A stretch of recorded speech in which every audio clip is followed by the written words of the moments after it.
Hello, everyone. Welcome to the Car Chat podcast. I'm Sam Moores, and with us today we have John Wells. Hello.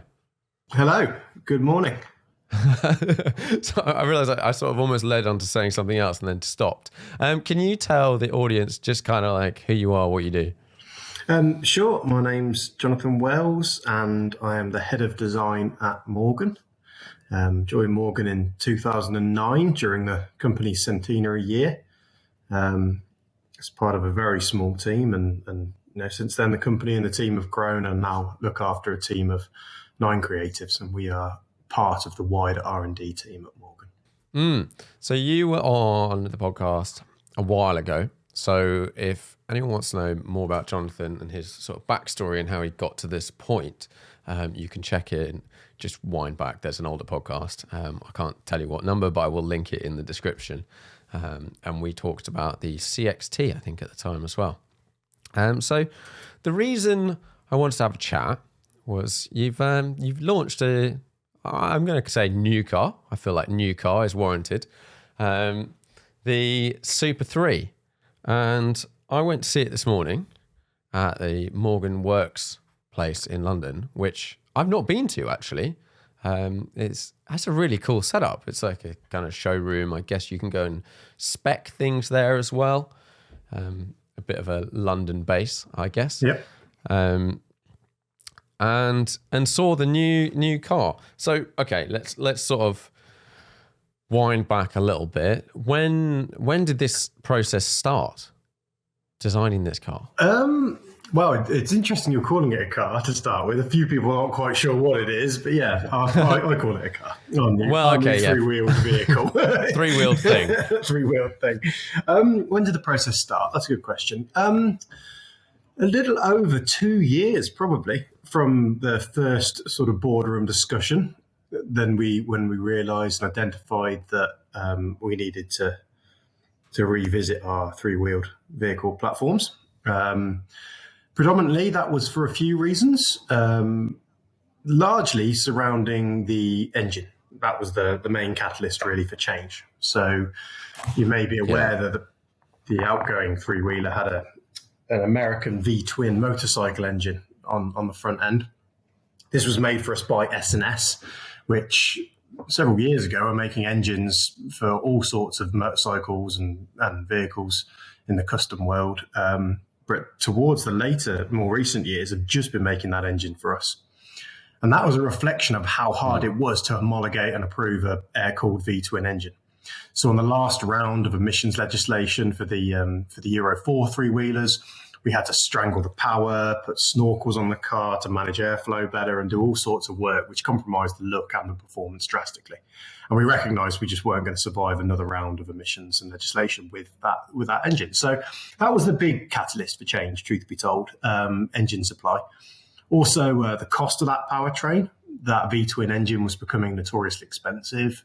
And when you have all the associated hardware with that, we're taking a very torquey twin engine, trying to manage some massively irregular torque spikes with some very complex compensators to feed the power into the smooth running gearbox. And there was a lot of complexity in the powertrain, which was driving high cost.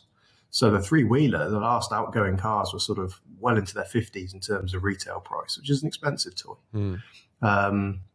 And also after, over 10 years of production, there was just a bit of a recognition that the three-wheeled vehicle would become a core product for us. What started out as a bit of a niche and a fun, niche product within the range had become a real staple vehicle for us. We built over almost 3,000 cars now.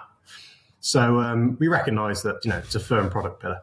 So those things really, the engine mainly, but a general need for product refreshment and a bit of materials to reassess that was why we changed. And yeah, like I say, a little over 2 years ago. And it's like, from looking at it, I feel like, well, I don't know, you will 100% know. Like you've sort of, you didn't just change the engine and go, okay, it's got a new compliant engine in it, job done, looks the same, classic, etc., job. Like this looks like quite a significant designed, thought out process. Yeah, 100%.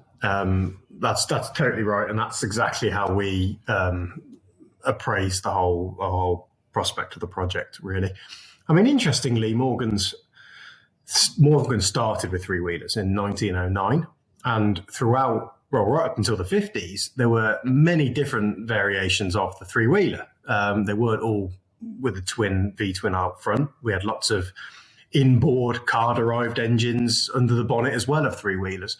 And of course, in 2016, many will remember we did an electric three-wheeler concept too, which also retired the V-twin from the front. So it wasn't, a total game changer for us. But like you say, taking away that engine, that has reflections throughout the whole car. The power and performance change, the character change, the packaging requirements change. And there was no way that we were going to graft a car-derived engine that wasn't supposed to be seen on the front of the tubular steel frame chassis that was there before. The three-wheeler is a brilliant car, the V-twin three-wheeler. If you haven't driven one, you should. And I'd urge anybody to. They're full of character. A lot of fun. A lot of fun.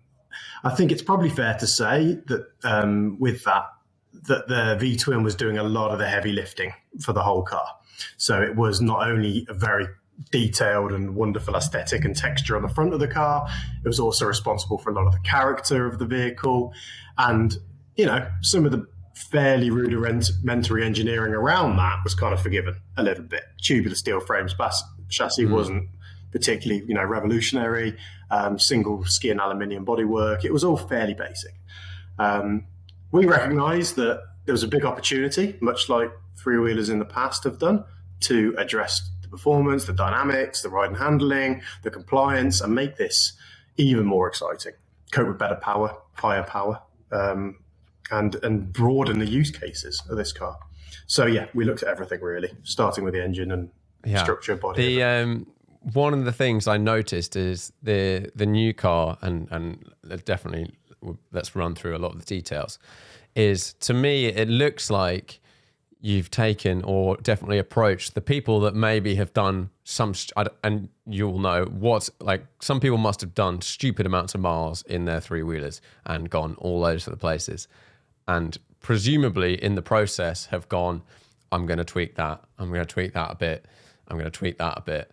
Did you go and do a lot of research into what had been done and what sort of crazy mods and stuff like that? Oh, yeah, totally.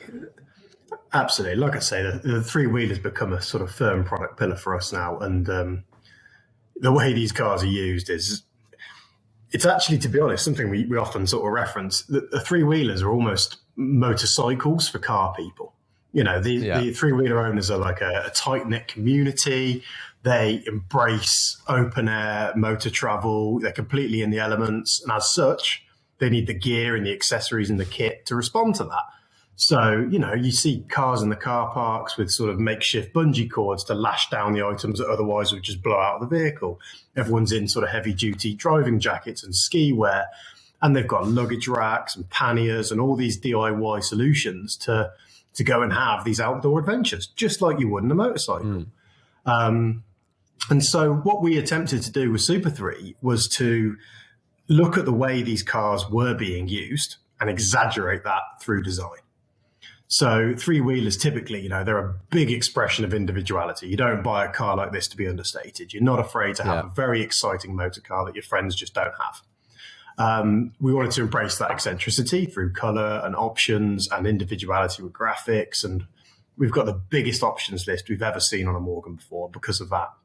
But we also, like you coined there, we also recognize these cars are used for adventures.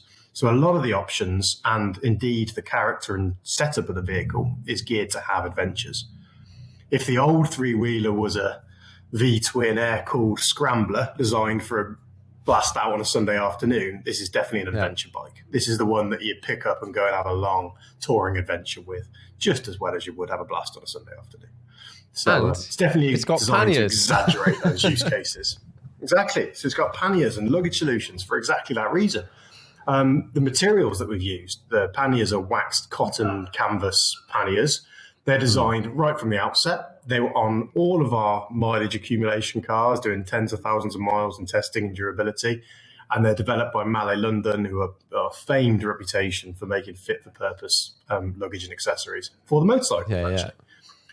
We didn't stop there, though. We designed a driving jacket to match. And then we look at things like the driving jackets that three-wheeler owners drive in.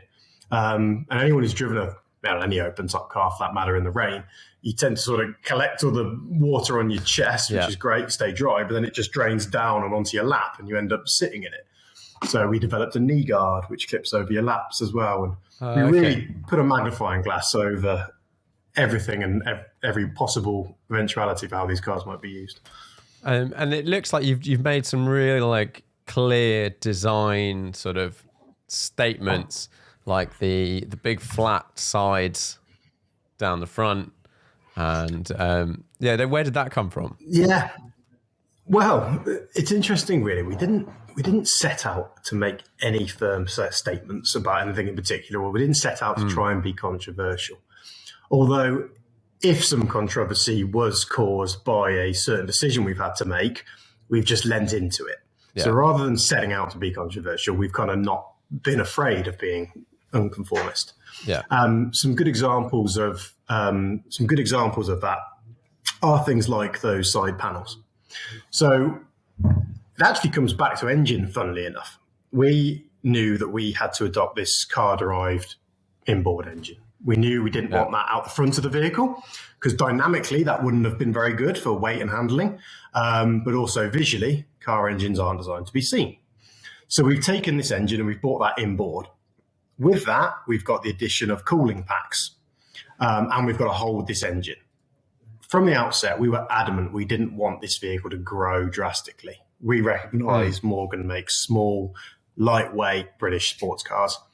So we take the engine, radiators either side of that. We've clamped the engine in place with a set of very elaborate metal castings, which are as thin as they possibly can be. But as a result, you've got a given width on the front of the vehicle. Either side of that engine, you've got the wheels. And had we added lots of form on the outside of those rectangular radiators, we would have essentially been encroaching on our turning circle, and we'd had to have driven our wheels even further outboard. So you can imagine, you can see there in the image, engine held by those silver aluminium castings either side. Outside of there, you've got one radiator either side, and they're rectangular. They're as small as they could be.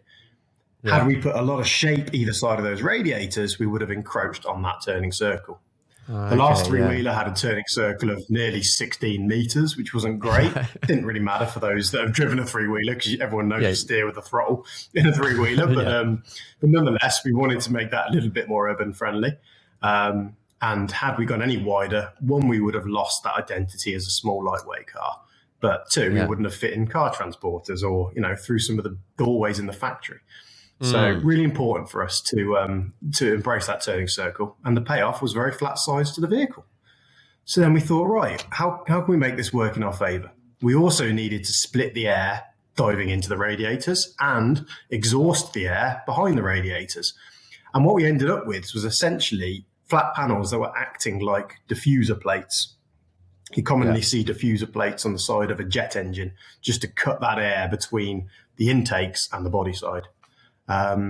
So they were kind of very much form followed function in that sense. And then, like I said, we just leaned into it. We thought, great, well, here's an opportunity to carry some panniers and some luggage and put some graphics and some livery. And the fact it was a little bit disruptive didn't matter to us. Three-wheelers are a little bit disruptive. And I think it was important that we, just embrace that. It was an interesting one when I saw the design came out and I saw these like pods on the side that you can then attach various bits, and then you'll have to tell me a bit more about the way that works. But I was like, okay, interesting. I see like this is a lot more, I could see why you would do that. And then I was like, okay, but would I have a soft bag that I then sort of could lean into from the cabin and just chuck my stuff in and take it out? Or would I go for the hard one? I don't know. And then I was like, well, hang on a minute. Everything you put there is going to get covered in crud. And then someone pointed out that you've done some stuff on this one so that it might not get covered in crud or less. Yeah, well, lots of things actually, really. Again, looking at the motorcycle market and seeing how some of these challenges have been overcome elsewhere. There's lots of things we do. One, all the materials are very fit for purpose. So on the soft panniers, which is probably worst case, 18 ounce Scottish wax canvas, highly durable. You can jet wash the things. They're entirely waterproof. Yeah. But obviously you don't want to take a bag covered in wet road film into your hotel when you arrive, and they are sort of quick release on and off the car. So we have got a sort of shower cap, if you like, that goes over it, a really nicely quality one that gives you a second layer of protection. But beyond that, the actual wheel arches, which are the sort of main cause for road film spraying up the side of the vehicle, have got this Centurion helmet, we call it, that drops right down low down the back to kind of minimise that the air flying up to.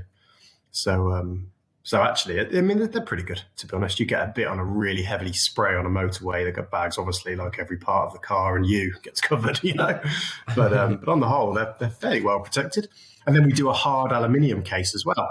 And you don't get, because I feel like in the old one, if you it was wet and you turned hard right or hard left, you're getting sprayed by the wheels you get a in your face. Up the face. Yeah, no, you don't get that more just because of those Centurions, which also add another vertical line into the car and complement that sort of side blade graphic. So yeah, they're actually really effective. Yeah, it looks like it's definitely a fun solution and providing more usability if you want it. Like you don't have to have it, but if you want a bit more space and attach some stuff. And then somewhere in this process, you came up with a bracket design, which is now all over the car. Yeah, essentially we needed to find a way to attach the luggage on and off the vehicle. And because we were working with many different partners to develop different accessories, we needed something universal and unique to us rather than borrowing a proven design out there. Yeah. So actually we worked like the whole car, really, design and engineer. We're not separate teams here. We're just one big team at Morgan, and we worked really collaboratively on a design that not only looked good, but functioned really well, that actually enabled us to use, and this would be quite unfamiliar to most people, but on every single Morgan, the tops, the four-wheelers, the tops of the doors can be taken on and off, and they use a lovely little knurled round bracket. That bracket relies on being able to screw against a fixed thread. So were we going to put them on our luggage and accessories, we'd need to pop them on, slide them in, and then somehow retain a square foot so we could screw up against it. Okay, yeah. But for that foot to be able to be put on in any orientation and then rotate into place as it slid along involved a very intricate series of 3 different ramps inside those little fixing brackets that are around the car. That's very complicated, but what it essentially means is Morgan have landed their first ever patent with this quite unique fixing system. Actually, so in 130, I'm not sure if that's a good or a bad thing. In 113 years, we've got our first patent. but yeah, so that essentially meant that we've got now a very unique, very Morgan thing, which has got a nice classic looking bracket on the outside that is just really fit for purpose. Pop your accessory on, slide it forward an inch, all of the little feet rotate into place, and then you can just nip them up. Every Morgan owner carries a little Tommy bar in his pocket for taking off the side screens, so we can use that same tool just to nip them up into place. Right. And then also, every one of those little brackets then enables not only different accessories like bags and panniers, it enables different windscreens. So you could have no windscreen, low deflectors, a touring screen, like a tall touring screen. And everyone's also got a tiny little GoPro thread in each one. And because these exist all over the car, it's like a camera rigger's dream, because all of the rigging points are there currently. When you're doing video shoots, you can see the guys just sort of, instead of spending half an hour rigging up their shots, they just screw the GoPro. There's one behind looking forward. You could have one looking back at you, onto the side, looking forward at the wheel, back at the occupant from the side. Yeah, that's good. So there's now 19 rigging points around the car. And so like you said, there's 19. So you could, I'm sure people will come up with ways of attaching one to one that's like not directly near it with some kind of, linkage and then whatever. Yeah, exactly. So yeah, again, it's just another example how we've not developed a car and then thought, it'd be useful if we had some bags and have done that separately. Yeah. Everything's considered at the outset. The side panels, like I said, were fully loaded up for all of the durability testing. So not only are we testing and crashing and smashing cars that are weighted up to the maximum they could be weighted up. We're also testing those panniers. We're testing those universal fixings. They've all got soft corners on them so they can go through external projections. And there's just another level of engineering comprehension that's gone on with this car. It looks, there's loads of sort of like details as you look around the car. Like the front lights, they're like a bit, you look like them, they just look like some round lights. Then you look closer and you're like, hang on a minute, there's a tiny little light on top of this little light. On top, Is those, that the indicator? Those are mega. You wouldn't, it's the indicator and the position light, but you wouldn't believe the lens is about 8 mil across. Yet it's fully dot and E marked. It's insane, actually. It makes you wonder why lights are so big on other cars, because they're tiny. They're fully homologated, fully approved, tiny little laser dots, and they're piercingly bright. If you were to, so you got a picture there. If you were to look at one, they're blindingly bright. But yeah, they live above the main headlight cluster, not for aesthetic reasons. They are another example where requirement has driven aesthetic. And ultimately, if we wanted to, visibility angles are measured in different ways for different lights. For a position light, they're measured at almost 80 degrees total field of vision. So almost 90 degrees sideways from the actual light. For a headlight, it's much narrower. It's a 40 degree field of vision. Right. So had we had those position lights and indicators inside the headlight bowl, the whole headlight would have to have gone up about 8 inches to look over the top of the wheel arches, which meant they'd either be very high and looking weird, or they'd be really far forward and being quite hard to support.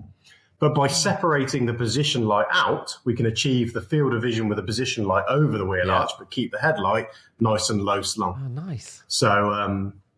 So it was all driven by legislation. So for us, they've just been, the snail's eyes. And then the marketing team didn't like that name. They didn't think it sounded cool enough. So now they call them turrets or something. I don't know. But they're essentially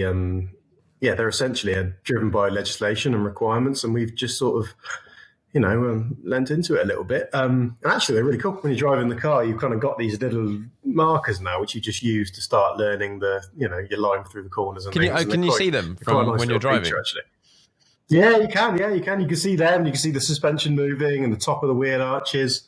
It's quite a good shot through that sort of aperture, actually. Yeah. The inside of the wheel arch has got quite a sharp chamfer on it too. And that's also to help with turning circles. So as they turn and become closed up against the side panel, they're really flat and close to them. So it's really cool, intricate engineering at the front end. And actually, that's something we talk about a lot. The front end is very geometrical, engineered, lots of linear lines and push-pull rod suspension and light brackets and lots of intricacy that a lot of the earlier three-wheelers had as well. Lots of engineered mechanical details.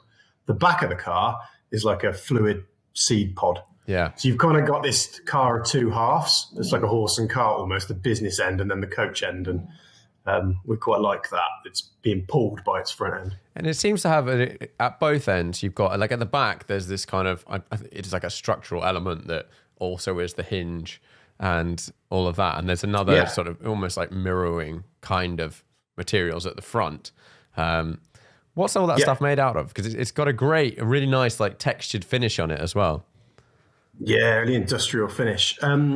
So, as mentioned, the We Recognise three-wheeler is an entry-level product for us. And one of the best ways of getting good economies is to ask every component to do as many jobs as possible. Right. What we decided to do, having had a long history with sheet and fold aluminium and superform aluminium, we've started to explore cast aluminium processes a lot in our design too. So those gigantic front structures and that hinge at the back are solid cast aluminium straight out of the tool. So there's no aesthetic covers on them or extra surfacing. What you see is what you get. That front structure is the engine mount of the car. It's also holding all the corners and it's also ducting the air either side into those radiators. So it's doing a lot of work for us. It's also doing all the front crash structure too. Nice. Towards the back, another little cast aluminium block is the hinge for the boot. It's also bolting the two sides of the car together. It's the sort of mating bracket for them. It's the number plate light, it's the fog and reverse light, and it holds the luggage rack as well. So we're asking components to do a lot of work. But instead of using 10 components, we're using one component to do all of that work for us, which, like I say, enables us to keep the quality high. It's metal, it's cold to the touch, it's real, it's very industrial. And it's just a singular component, so it keeps our costs down. It's the first time in a Morgan you can pick paint and interior colour plus chassis colour as well. You can anodise them you could anodise them in any colour you want. At the moment, we're just offering black and silver, but it's only a matter of time until someone has some gold ones. Yeah, when I looked at the configurator when it sort of launched, I was playing with different things, and one of the things you could change is that front cowl. You could have it in sort of a silver or a black, and then this car was body colored. And then it's just like, I don't know whether it should be this or that or that. And then going and seeing this car, which is basically all orange, you really appreciate the kind of like clean swooping shape. Like it's like from this angle that we've got up, which is like a sort of side, slightly rear. It just looks like one clean shape, which is really, I think it's really cool. And when you compare it to the previous one, there's so much more stuff that's just like there on the older one that when you don't notice until you twitch between the two, and you're like, oh my God, this looks so much like the design is so much cleaner, so much more kind of like modern, and you don't appreciate it until you go back. No, that's right. It's very intricate towards the front. And like we said, the whole body is very smooth. The actual interior of the car, the door cards, if you like, there's no doors, obviously. What would be the door cards? That is the structure of the chassis. So this is Morgan's first ever monocoque, which is quite a big point, actually. It's not something that's come up. We were kind of bracing ourselves, ready for the headlines, first Morgan without wood. But it's just no one's really acknowledged it. Ultimately, for those that don't know, in the past, Morgan's chassis has been metal, obviously, but it's always been structurally independent to the body. So the body would live on top.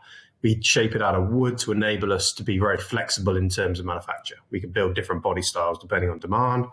It was also good for NVH, and the wood itself was a former for beating the aluminium into place. With this car, the body is the structure. So it is Morgan's first monocoque. We did even have a meeting, in the room I'm sat in now, actually, when the subject of the meeting is, right, we've got this monocoque, where we put in the wood. And within about 20 minutes, we realised that, we're kind of trying to force something that didn't need to be there. Yeah. The wood made a lot of sense when it had a purpose, but if it doesn't have a purpose, it's, we're not just trying to embrace a cliche. So we decided, there was no need for it in the car. But no one's really been too upset about that, which is, I don't know, we're a bit too close to it here at Morgan. But, it's a couple of, you can spec a wooden steering wheel if you want. Oh, of course. Yeah. You can have your wooden motor liter steering wheel. You can have a wooden dashboard as well. So you can have decorative wood. But you're right. We should caveat that with first time Morgans had no structural wood. It is, frame. And it's like a modern structure with a car. Yeah. Well, three wheels. But that essentially it feels really revolutionary for us. It's pretty commonplace in the world nowadays. But being a monocoque, the A surface, the outside of that body that's painted is the chassis, and the interior door card design. Again, obviously there's no doors, but the interior body side design is the structure as well. And the shapes that are in that are driven by the load path requirements. So where we've got the requirement to connect the upper front bulkhead down to where the bevel box is contained behind the seats, there is a sort of diagonal load path. And that is the shape of the inside of the car. We flank that with the armrest as well, just to accentuate it. But even the design of the interior is born from its requirement. We're kind of really over preaching the form follows function thing here, but we really are actually. What we actually like to say is form and function, in equal measure, really. But neither, it's almost desired that what it looks like is how it needs to look to be functional. And I think that is what people see when they see the car. They see something being sort of refreshingly simple, like yourself, you see the car, it all feels quite organic. And I think that is because your eyes can understand exactly what the car's doing and why it's doing it. Yeah. And I walk around it and go, all the decisions have been made because people use these things as well. Like you're like, oh, they've done that because of that X, Y, Z. One thing I noticed or got told was you can slide the pedal box. I didn't. On the previous one, you could move it, but it required some spanners or something. And then this one, you're going to be able to just ratchet it forward and back. Is that right? That's right. So that was hard to achieve, but for lots of reasons, understandable ones like mechanical complexity and cost and packaging space. But we were adamant at the start that we needed to address some shortcomings in the ergonomic calibration of the last car. So in this car, you can bring all the controls to you. Your pedals go forward and backwards. Your steering column has got reach, rake, adjustment up and down, forward and backwards, as well as having several different steering wheels with varying amounts of dish and size, not as aftermarket offerings, all completely homologated and crash tested from the outset. So a very, very robust approach to ergonomics. As you mentioned, the last car did have adjustable pedals, but you needed to be on your back under the car with a spanner. It was a 20-minute operation if you got good at it. And, when you're swapping driving with your co-pilot frequently, and it just wasn't ideal, really. So on this car, we've got a slider, not dissimilar to a seat runner, with a quick release under the dash. So you pull the lever and slide the pedal box forward and backward. There's even a nice little hook for your heels, so you can drag it towards you quite easily. I was about to say, is it it's actually a lot more refined than the one you saw. No, it's not sprung. It's on a slider, but we've got a sort of heel catch that you can pull the thing towards you. The car you saw was a EP level car. That means engineering prototype in our world, and it's the first time we built a car from the CAD design. It was the first time we saw the components in the flesh as prototype level. We're now on VP cars, which are verification prototypes. We're building 6 of those now. And they are essentially 12 months more mature in terms of the design release now. So what you saw today was, to be honest with you, as good as some of the production cars were leaving the factories 10 years ago. It's pretty high quality we were quite pleased with it. But actually it's 12 months mature. We've got much more resolved designs now for things like those pedal boxes. I love that you can move the pedals and you'll be able to move the wheel, because that whole thing of sitting in the seat and the seat being the right place, as soon as you start moving your body, let's just say you had to move your body, or in any car, you always slide your body closer to get closer, which messes with all of like your vision, how close you are, like the perception of various stuff all goes like out the window as you get closer and closer or further and further away. Whereas just moving the pedals. Worse than that, in a three-wheeler, that would also affect your center of gravity on the car, the center of mass on the vehicle. So you can imagine you're sliding, 20-stone bloke forward and backward and co-pilots in opposite directions and things. It can make quite a difference to ride and handling as well. So it does help having that fixed mass. And if you've only got one wheel at the back, moving weight away from that, even more weight away from that. It's amazing. Right at the outset of the program, we did a lot of work. I mean, the very first, when you design a car, one of the first things you do is a sort of a package model where you put all your hard points, your removable objects, your engine, your powertrain, your people, and you play with the relationships between them, and you do skeleton models, which just look at, ride and handling and load paths and some of the key points. And the more of those you can freeze earlier on, you then design on top of them. It's almost like a skeleton.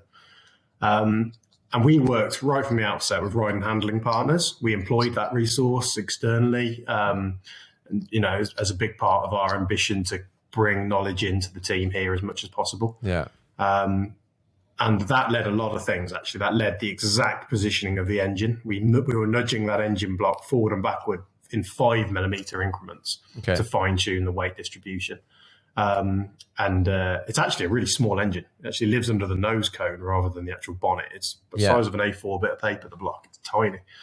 We were nudging everything around. And one of the things that we realized is that we needed to push the geometry of the suspension as far outboard as possible, right out into the wheel envelope.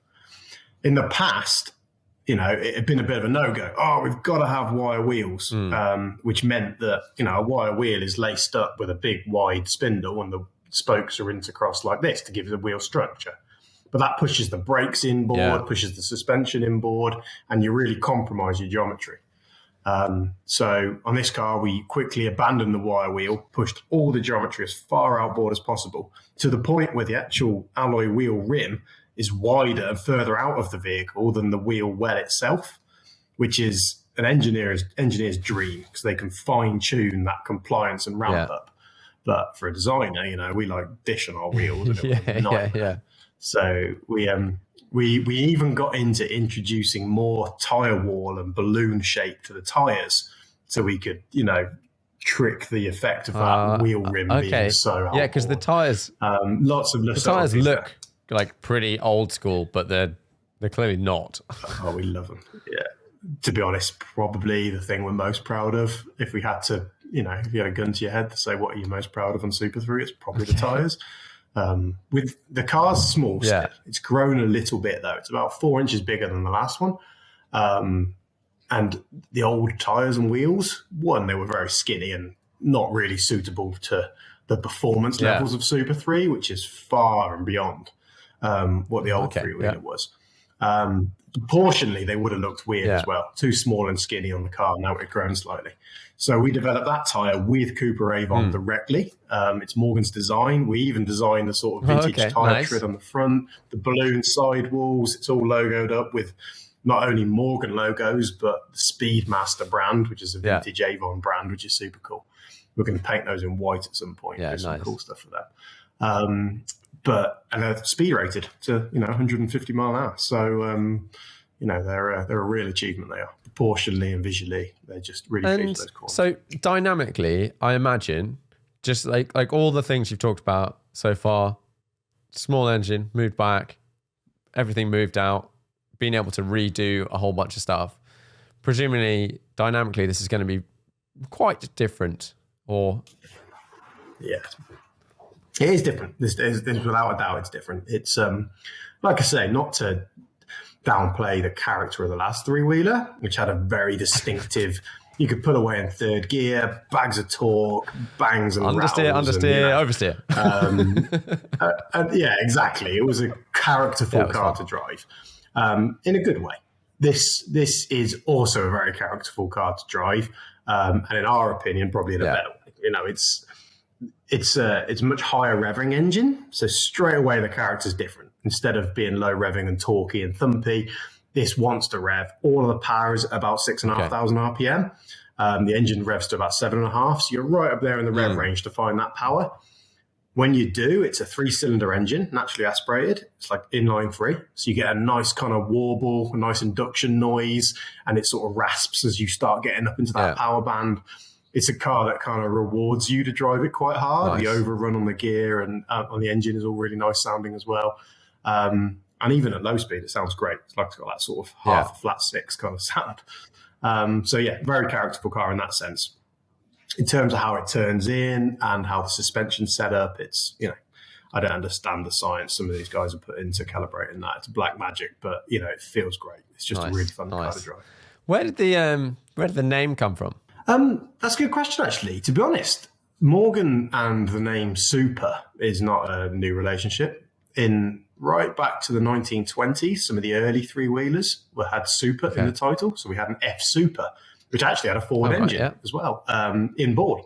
So, Super is not unfamiliar in three-wheelers, certainly.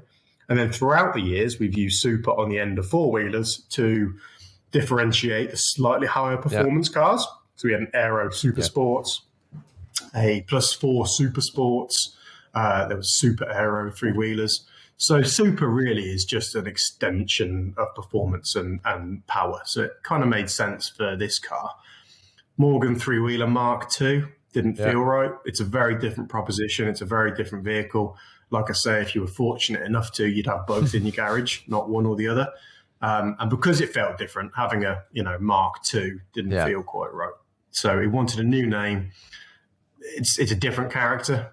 We wanted some heroic and dramatic, and it's also a global product for us. So it's got to be a name that's relevant worldwide. And in America, where these cars are particularly popular, super is obviously a very well-used word. Supercharger and Super Bowl and supersonic, and super is kind of very American as well. So it just made sense on every level, really. And we also don't call it the Super 3. We tend to say, and I'm not sure how this happened, quite organically, but in all our press content, and certainly when I'm speaking about it, we sort of refer to Super 3, almost like it's got its own character, which is a bit odd. I've not done that before. Yeah, so. Interesting.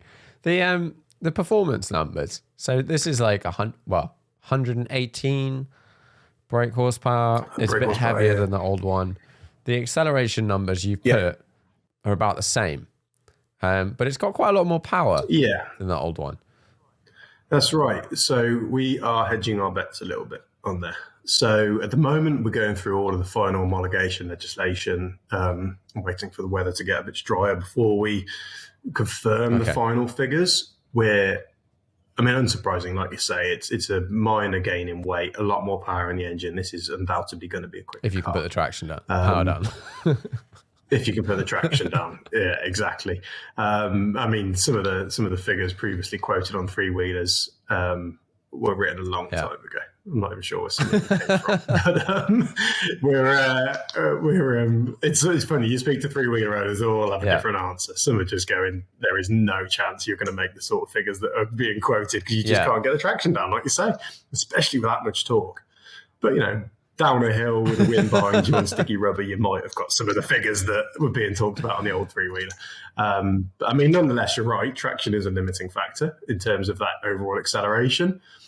What I would say is because this, the power is there and it just wants to go and go and go, everything feels so much quicker in a three-wheeler because you're surrounded by the air either side of you, your hands are in it, your face is in it. It's like a motorbike. You glance down expecting to see 70, 80, 100 mile an hour and you're doing 40. They feel a lot quicker than they are. Previously, the sort of sketchiness, not that they're massively sketchy, but like the more sketchy something feels, the more kind of fun and the faster it feels. So like it's got three wheels, you're out in the air. It's like the handling previously was a bit interesting. Like it felt fast enough. So it felt super fast at no speed at all. This one being so much more compliant encourages you to go a bit faster, and it's almost exaggerated exponentially. So whereby, you'd be a brave man to sort of stay at 60 mile an hour down all the little A and B roads you could find. On this car, you can do that easily. And, it feels just like rocket speed when you're flying around corners and tight roads. It's a different proposition in that sense. But there's a lot of fun to be had at legal speeds, which is not something you get in a lot of sports cars nowadays. Like literally the complete opposite of what you get. What sort of fuel range? Presumably the engine's pretty efficient and it's super light, so reasonably efficient. Probably maybe unknown. I've got to be quite honest with you. Fairly unknown. I'm sure it will be known. It will be known by my technical teams here. But to be honest with you, I'm not sure where we're at the moment. I think it's nearly a 40-litre tank. I think so, and like you say, a much more efficient engine. So it's going to be it'll do a long enough distance or longer than you can, I imagine, in terms of wanting to stop and fill up. Yeah, that's fair to say. You're probably going to want to stop before it does. Yeah. Great question. You're probably more clued up than I am if you're looking at the press release in front of you. But yeah, it's a big tank. Interestingly, the tank is now underneath the seats rather than behind the occupant in the boot area. So now we've used Superforming in the chassis. We're able to sculpt and manufacture and leverage a lot more packaging space than we could before.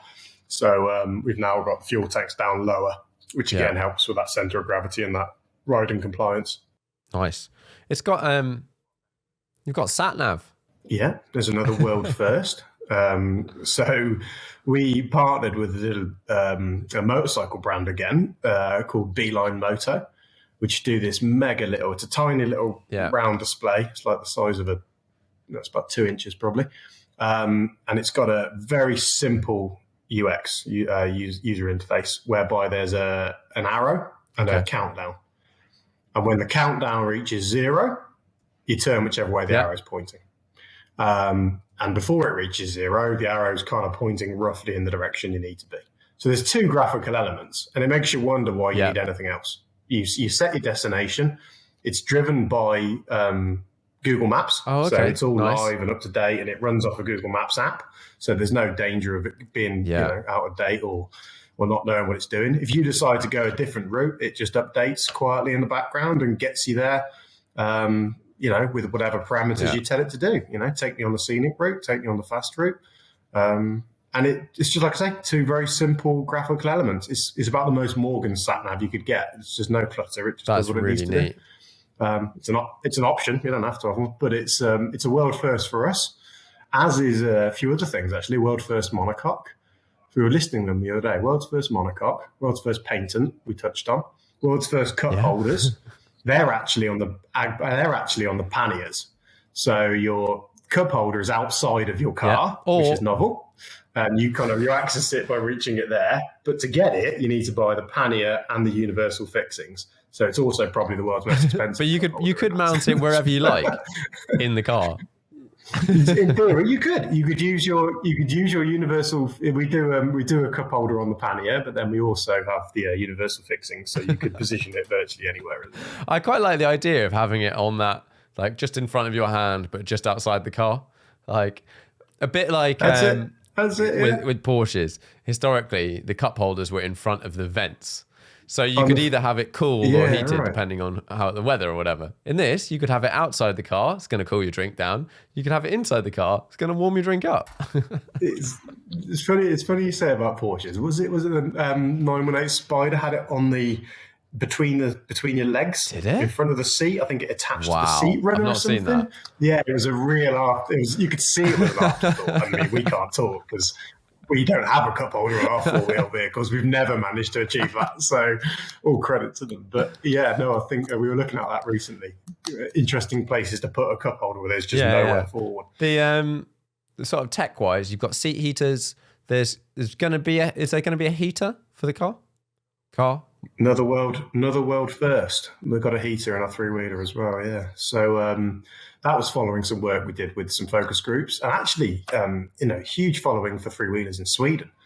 I did a talk at the Morgan 3-wheeler Club AGM type dinner evening, and they were handing out awards to drivers, and I swear there was a 70-year-old lady that won the award for driving her 1920s 3-wheeler over from Sweden in January.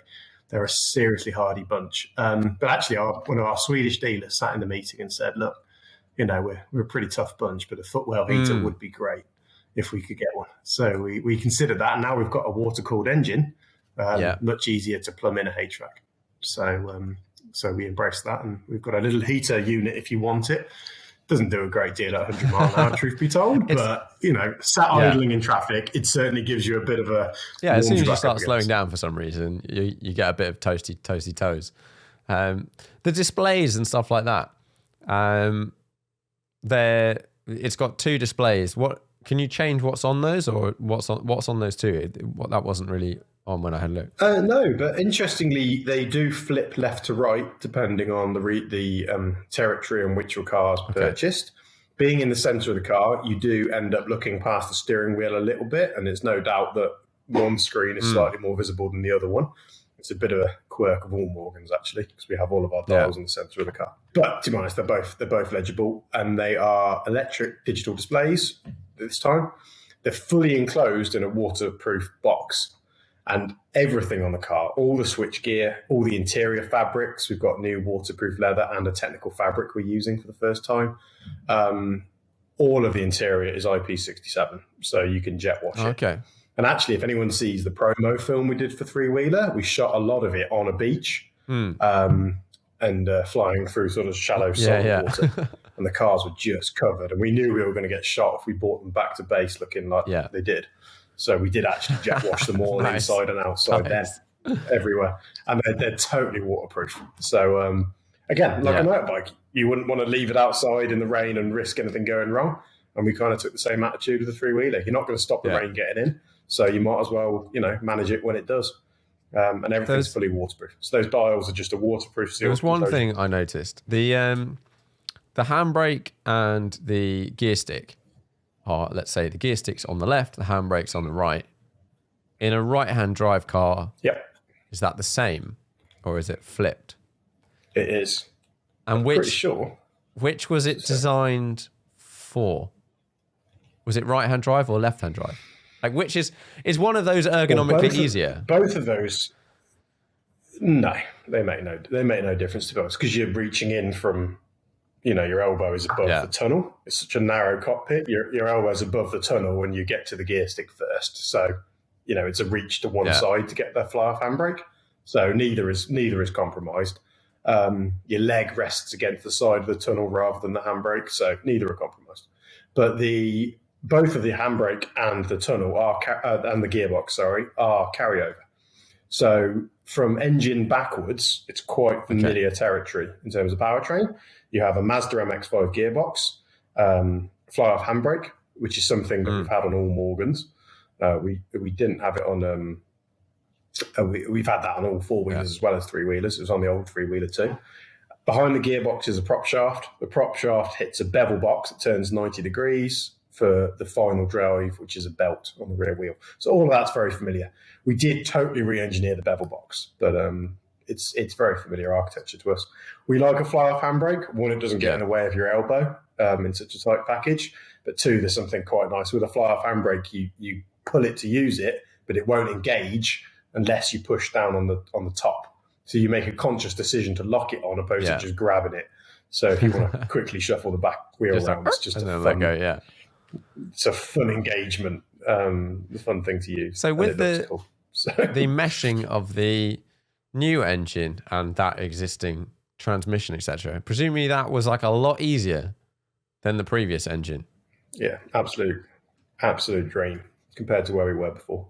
So the old engine had monumental and irregular torque spikes. You had basically a litre in each cylinder, so you can imagine some of the impacts that was delivering into this smooth-running Japanese gearbox. We actually had to use an elastic compensator, which was borrowed technology from a shallow river boat, military boat, that basically would be going down shallow rivers with troops in it. And if the prop was to catch on the riverbed, it needed something to absorb that energy. And we had to have that device in the old three-wheeler, which is all uncharted territory. Nice. I mean, some of the very first prototype three-wheelers, you only had to start the engine and, catch the bit that dropped off. They shook so much. So totally different proposition. Funnily enough, I'm just having the conversation. The guy from the Mazda gearbox company have just walked in. So this is totally familiar for us. Smooth running triple engine, straight into the gearbox. The gearbox is a dream. We looked at the 6-speed, but actually the 5-speed was the one in terms of the length of the gears, not needing an overrun gear. It would just felt better, slightly longer gearing. So very familiar. We've got, how many are still running? We've had 6. We've probably got 4 cars now that are on extended mileage accumulation. And those cars are doing tens of thousands of miles. They're day and night. So every day you get into work, one's coming back in, having done the night drive, quick fuel, rechange, goes out again with somebody else. We're using tour guides and friends of the business. We're all mucking in. If the car's sat still, one of us will go and bang a quick 200 miles out into Wales and back again or somewhere. And we're running those cars day and night, non-stop. And, touch wood, they're just indestructible at the moment. So that's really encouraging for us. Yeah, it's a cool looking thing. And I was chatting to the guys at Works, and I didn't realize on pretty much any Morgan, you can have any panel painted any color, like, ish. And you can do like the options you can do. We don't promote it too much. I mean, Morgan are the most exclusive, car in the world. Every one is completely different. We don't do fixed specs.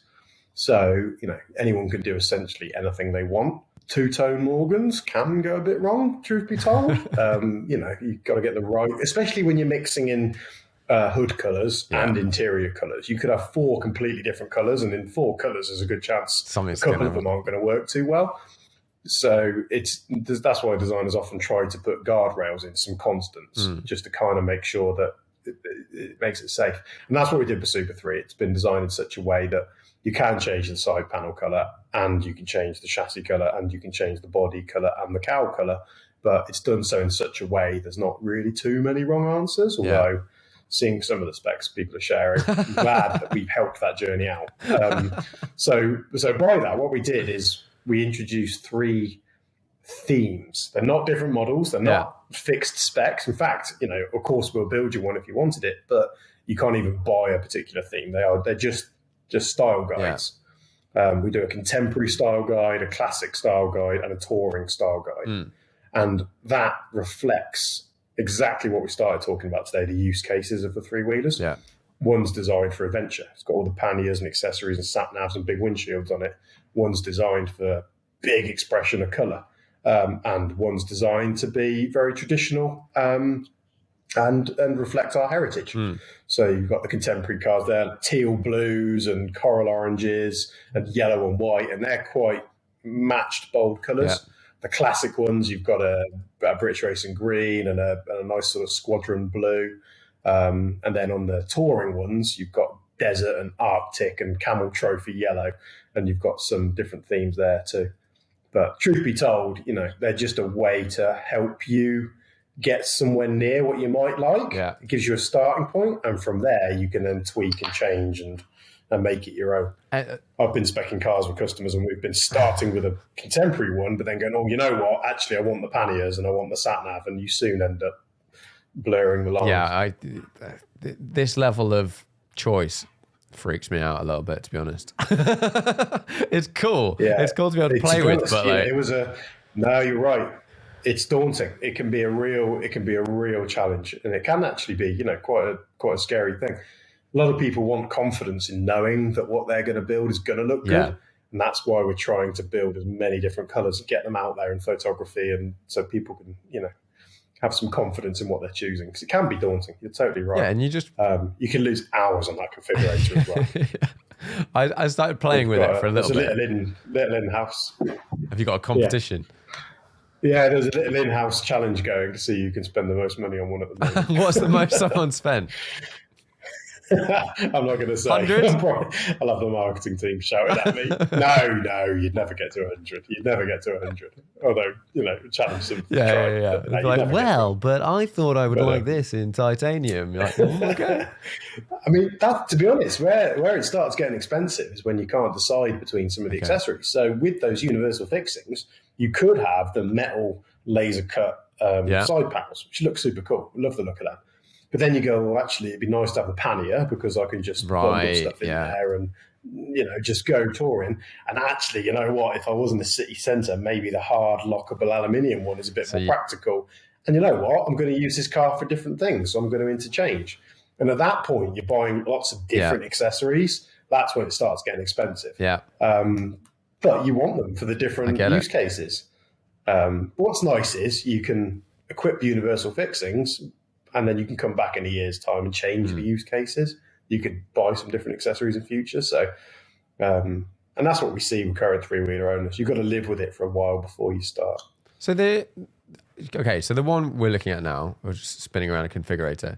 The car I saw today had universal fixings in different places. Very close to, I guess maybe is this just the configurator. Like, let's say, for example, around the windscreen, there was a universal fixing and a universal fixing. Now, so you've got them there. They're used to mount those windscreens, Oh, so they're underneath, and then the windscreen uses them to be mounted. So So we deliberated this. Some of the windscreens we see in future will probably mount to the top side of those, so you could take them on and off quickly. Others use the universal fixing as a clamping plate to hold the windshield down.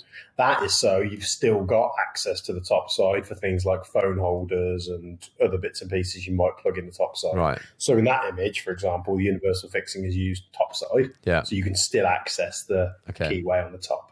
So they can be, almost both sides of them can be used for different devices. And they're available in black or silver. So your configurator showed silver there and they're black on that car. They're used as a clamp in some areas. They're used as a rail in others. They're they're used for some storm covers and tonneau covers as well in other instances. So and various sort of things. that's what they're universal. So like, yeah. So this the luggage rack that goes on the back, that for example, can you just unclip that if you don't want it to take it somewhere, for example, or you're like, I would like to not have that is a nut and bolt operation. Okay. That one on the back. So that does the same pivot line that's used to hinge the boot lid. There's essentially if you were to equip the boot lid, the bolts that are used to hold the boot get changed for one with a female thread in the end, so you can click the luggage rack to the outside as well. There you go. You can see there in that image.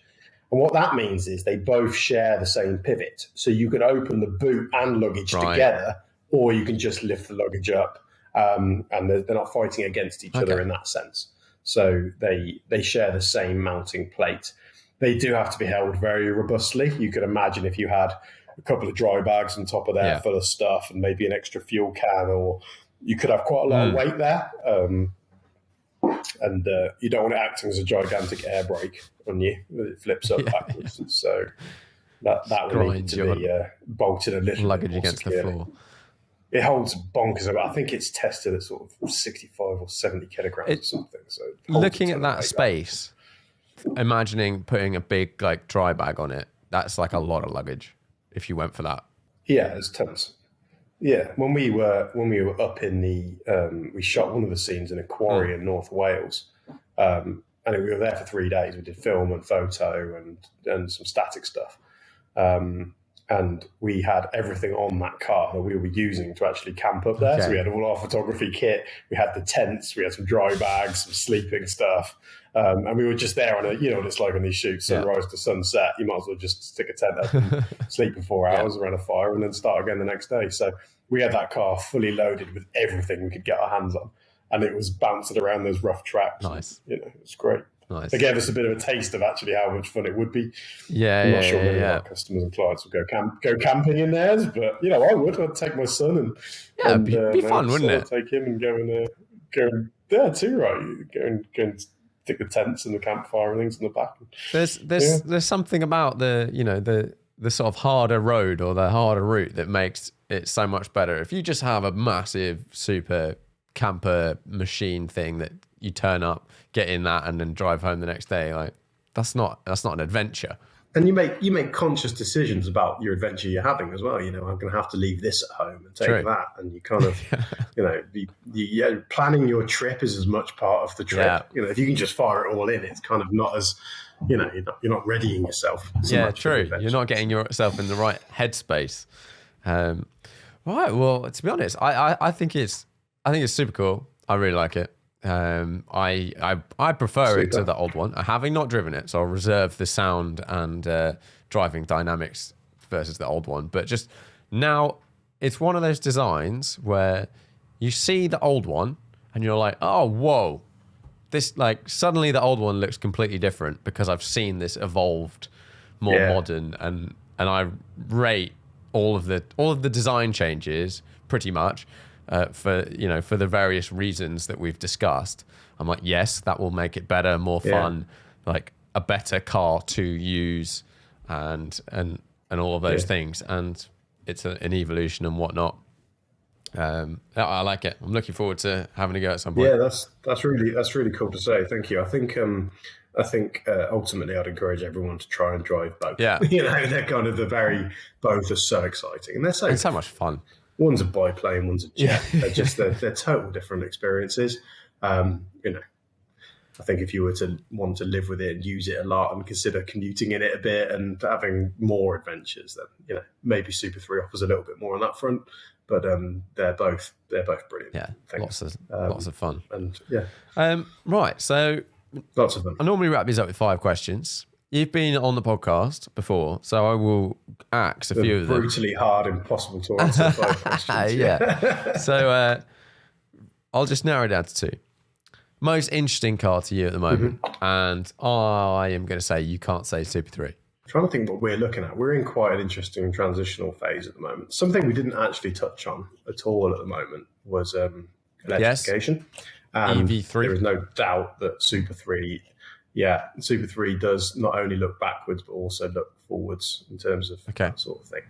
So we are definitely looking at how electrification is approached, and I don't know, can I broad brush that with general sort of niche electric vehicles? I don't know. We're looking at a lot of electric vehicles at the moment. We're looking at a lot of the smaller niche companies that have taken classic cars and done electric modifications to them to see which ones are successful and which ones are a pastiche. So that's definitely a big kind of focus of attention for us at the moment. I must admit, most interesting car at the moment is probably the new Polestar. I think the way that they have created their own, and to be honest, I'll caveat that by saying I'm not sure I love it. But I definitely think it's one of the most interesting cars at the moment. I think the way they've created their very own electric EV language. They haven't just put a blue accent or a green accent and written the word EV in the title to make it an electric car. They've kind of invented an electric design language. You can see the underpinnings of the battery and the platform translating through to the aesthetic on the outside. So the new Polestar is actually probably I think one of the most interesting cars at the moment. There's some really intelligent surface language there.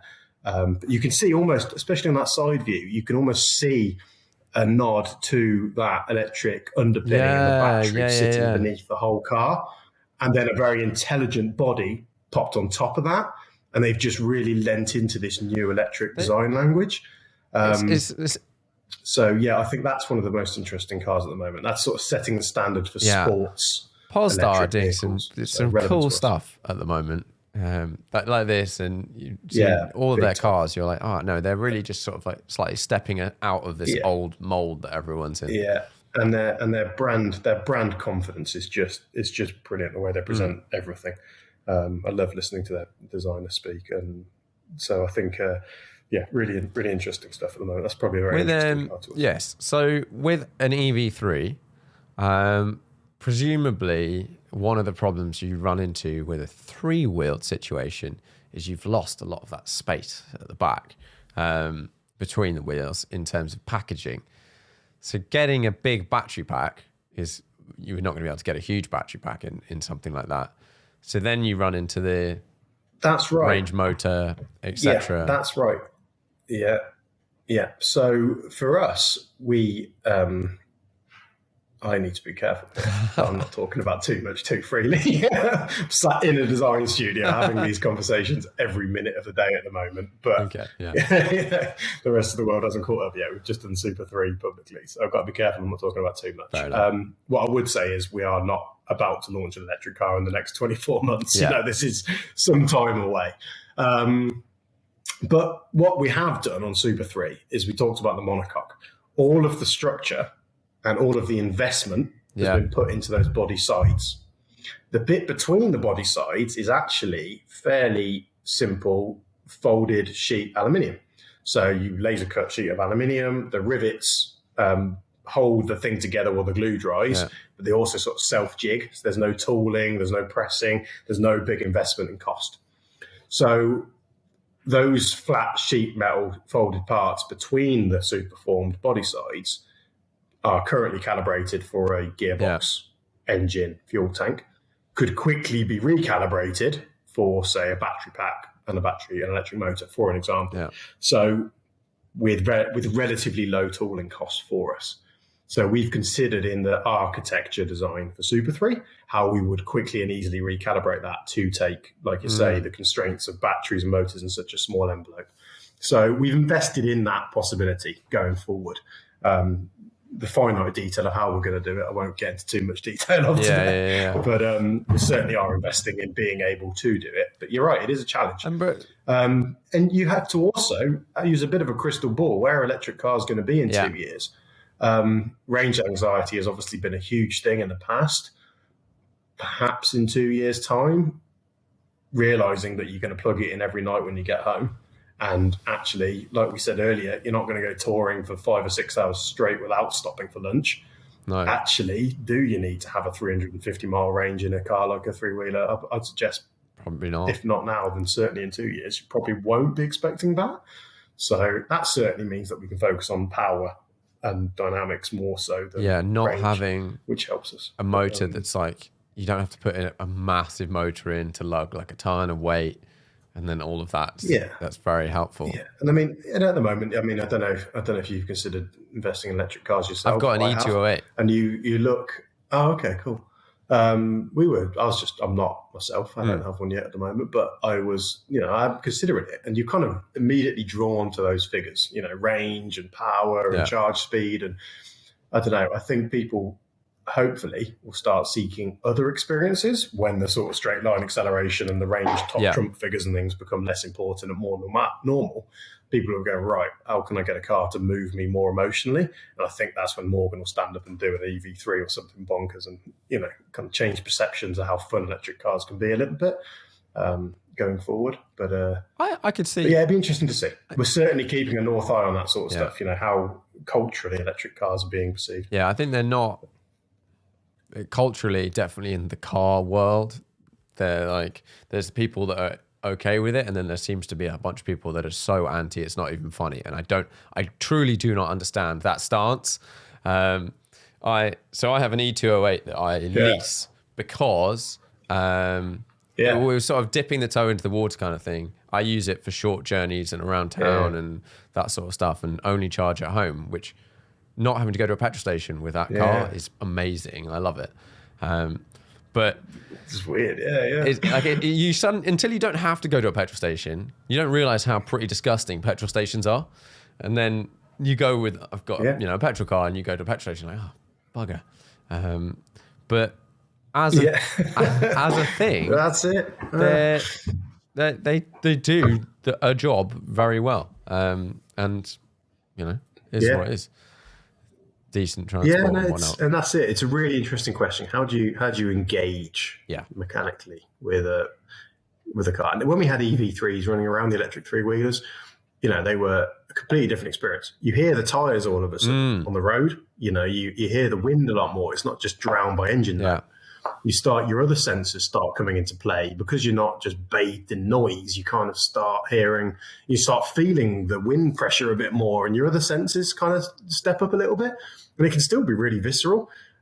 We had like a Bakelite selection switch that you changed your driving mode with and stuff. And there's ways of engaging with electric cars in quite an interesting way. So that's the sort of stuff we're exploring. How do we make them fun? We've got electric cars in our fleet here that we run around in, and we're quite confident we want to be anti what everyone else is doing at the moment, for sure. So, I think in a three-wheeler, it's certainly interesting. Noise is a thing, but you could say, like as you said about, you start noticing tire noise and stuff like that. I weirdly drove a Lotus Elise not a while ago, and I've driven a bunch of louder other stuff recently, and it just wasn't that loud, this car. And one of the things I noticed was I could hear the tires. And you're like, oh, this is interesting. Like, this is a different, like, just ignore it. And you're like, oh, okay. Yeah, I can.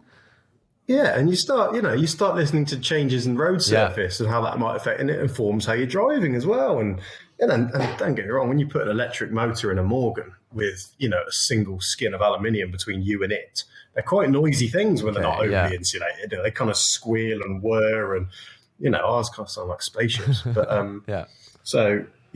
that's really interesting for us at the moment. And companies that are doing electric in an original way and really embracing it, like Polestar, I think, are.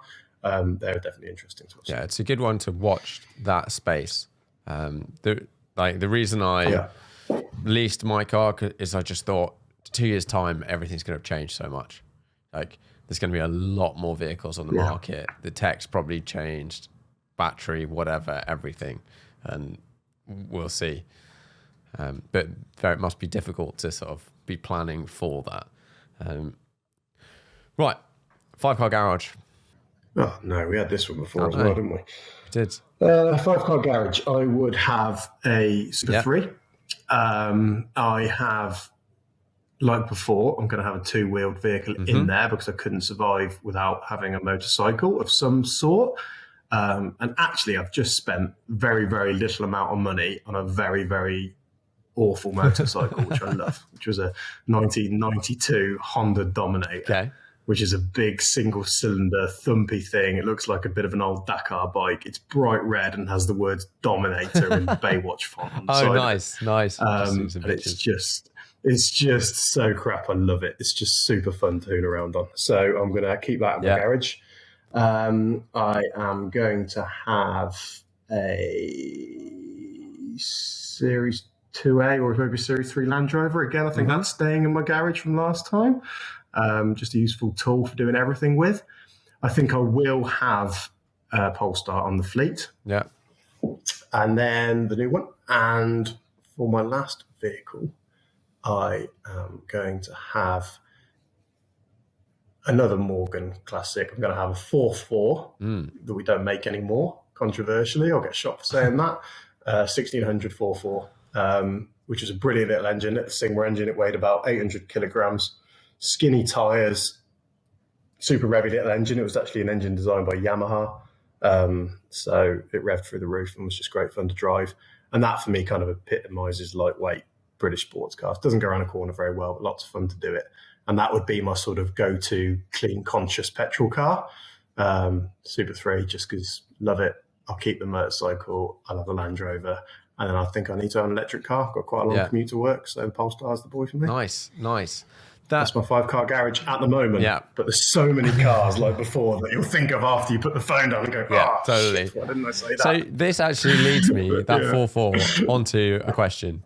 Why are some Morgans got a number in them and some have got the number but spelt as a word?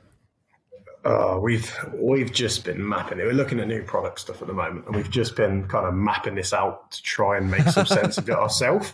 Truth be told, over 113 years, I don't think a lot of intelligent thought was put into it. It wasn't like the BMW 1 Series or 3 Series, an engine capacity thing. It was never that logical. So we've been trying to plot some patterns and trends in it. With the 4.4, this is where it all started, the Morgan 4.4. It was 4 wheels, 4 cylinders. Right. And that was a growth from the 3-wheeled cars with 2 cylinders and things like that. So it was always 4 wheels, 4 cylinders. There was then the Plus 4, which was an enhanced version of that. And then when we relaunched the Plus 4, we changed from the number to the name. Right. The written, from the numerical number to the written number, as a way of showing it was different. Okay. So that's when it broke into a number for the second generation of that product line. So with Super 3, because it's the first generation of that product line, it gets a number. Okay. You may get a word in the future. That, and also Super 3 looked better as a logo with a 3 than a word. So we kind of went, oh, God, this doesn't work very well. We're going to have to try and somehow justify keeping a number for Super 3. But at the moment, first generation cars tend to be a number, second generation tend to be a word. I know that's really tenuous. That's fine. I just remember, I think I drove the Plus 4, new Plus 4, or maybe even Plus 6. And then I wrote it one way or the other, and people were like, "That's wrong," and I was like, "I don't understand. I'm just looking into this." That's wrong. Yeah, I know. You'd be forgiven for not understanding, because, like I say, I'm not even sure we understand. To be quite honest, it's all right. I tend to now Google these things beforehand, and then just whatever the manufacturer's written, write that. Job done. Yeah, that's the way to do it. Yeah. Right. Yeah, brilliant. Well, thanks very much for coming on the podcast and telling me about the Super 3. It's a cool thing. No problem at all. Thank you for having me.